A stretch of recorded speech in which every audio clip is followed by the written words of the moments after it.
Hey friends, this is the Mrs. Wolfie from our half-acre homestead, and I want to know, how many meals do you think we can get out of this cross rib roast? I'm going to wager at least 3. First meal, roast beef, Yorkshire pudding and veg.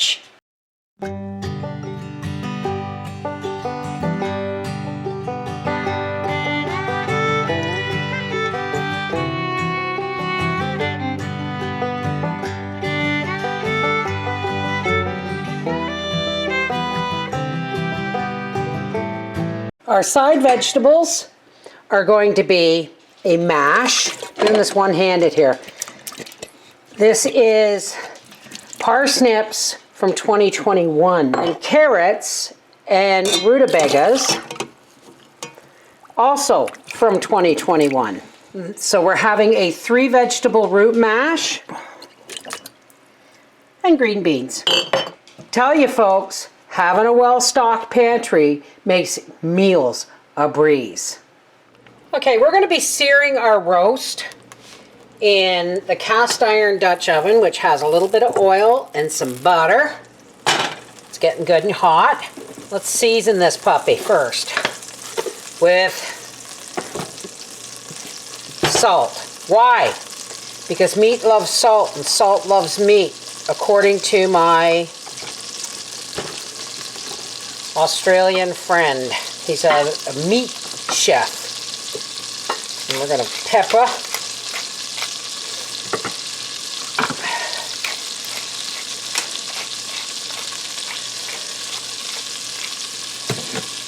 And you don't have to do this, but I like garlic.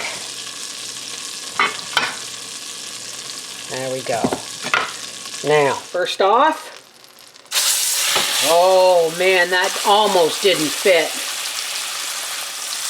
Now this pan is on high. We want to sear that side. Then we want to sear the other side. Spin it to get all them juices. You don't want it sticking, that's why we have butter and oil in the bottom. We are going to preheat our oven to 325 degrees.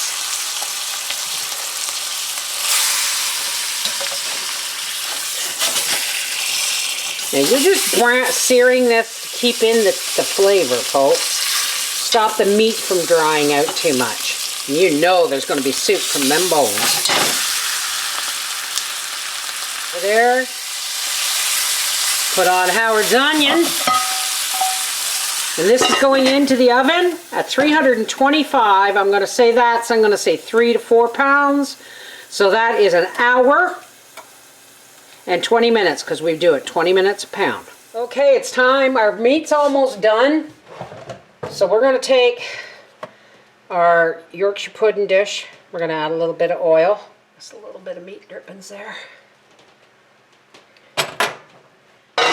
And the roast goes back in the oven along with this dish. Yorkshire pudding is one of the easiest things to make. We start with 4 eggs. What size of eggs are these? It says they're large, so 4 eggs, 4 large eggs is 1 cup. This recipe is a cup, a cup, a cup. Cup of eggs, cup of flour, cup of milk. You can add baking powder to your flour if you wish. Hand mixer, and we whip the bejeebers out of these eggs.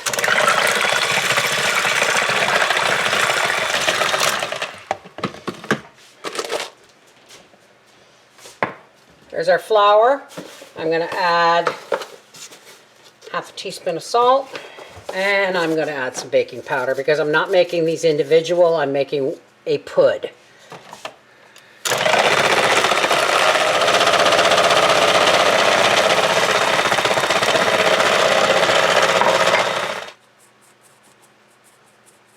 Yeah, I should have grabbed the other sifter. All right.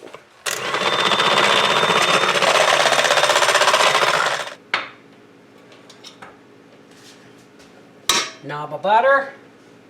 Pepper, no molasses this time because we've got parsnips in here. Veg mash.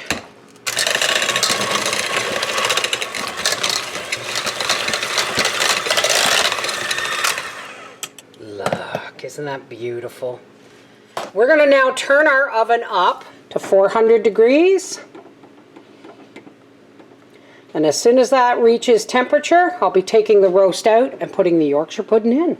Okay, the roast is out. Now this is the way you want your Yorkshire pudding pan to be. You want it to be sizzling like this.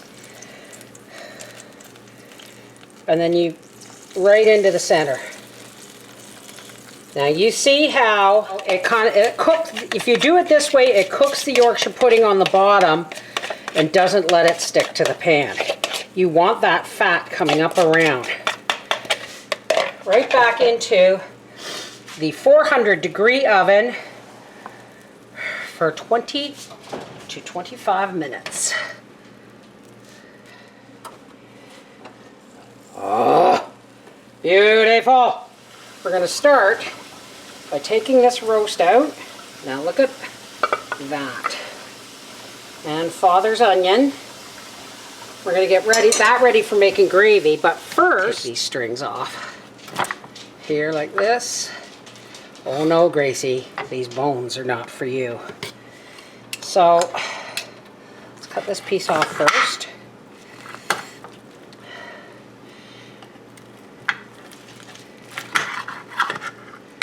See that? That's going into the crock pot for soup. Right in there right now. Because this is going to be taken apart and cut up for another supper. Oh no, Gracie, this is not for you.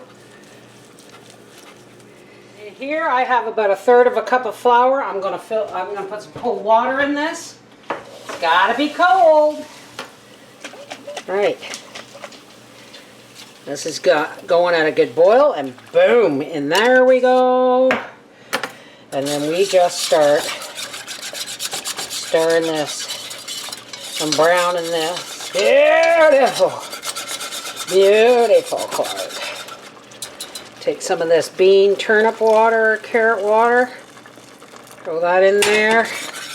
Yeah, baby, yeah. And these bones are going to slow cook. I put them in cold water so that as it heats, it draws everything out it can from the bones in the meat. All right, here's our casserole dish. And here's our meat, still nice and hot under that hot lid. And I'm going to, while our Yorkshire pudding is cooking, I'm going to start cutting up this meat. You know what? I'm going to leave this one for another meal. I'm just going to use this one. We're just going to slice this up. Take that bit of grizzle off of there. Give that to Gracie. Or you can put it in your soup pot. We do want a little bit of fat in here to help the gravy along. Alrighty. There is the beginning of meal number 2. That is our Yorkshire pudding. Generous scoop of mash.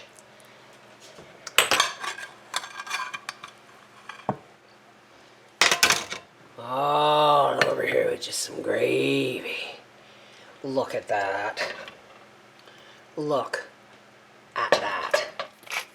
Let's take this to Howard and see what he's got to say about all of that.